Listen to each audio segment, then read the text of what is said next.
Ineos Grenadier pour stopper l'horloge et aller jusqu'au bout de cet effort absolument apocalyptique. Kevin Vogla et Oscar Odlin. Parler de la culture du chrono après Algarve, il semble que vous l'aviez bien acquise, que vous l'aviez bien faite vôtre. Ouais, bah c'est ça, on avait pu déjà en parler, c'est un point très important pour moi quand j'ai voulu rejoindre l'équipe, c'était le contre-la-montre. Voilà, on montre aujourd'hui que le travail paye, que l'équipe travaille énormément. On l'a vu encore hier avec Tirreno en faisant 1, 2 et 4. Je pense que voilà, ça fait vraiment du bien à l'équipe aussi de montrer que même sur les chronos par équipe, on arrive à être à l'avant.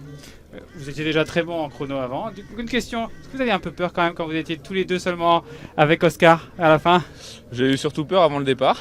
Et après, non, je n'ai pas eu spécialement peur. Je me sentais vraiment bien aujourd'hui. J'ai réussi, je pense, à tirer l'équipe. Et voilà, je pense qu'on a eu un peu chaud avec Oscar quand on a commencé à perdre la roue de Joshua. Et voilà, on a réussi à rectifier le tir et j'ai essayé de finir le plus rapidement possible. Et je pense que ça a payé parce que pour 2 secondes, je pense que c'était vraiment très proche. Comment on voit la suite avec des étapes difficiles et une météo difficile aussi? Ouais, bah je pense que voilà, on est arrivé vraiment dans le vrai Paris-Nice. Et bon, je pense que pour moi, les mauvaises conditions ne sont pas quelque chose qui vont vraiment me déranger, presque plus m'avantager.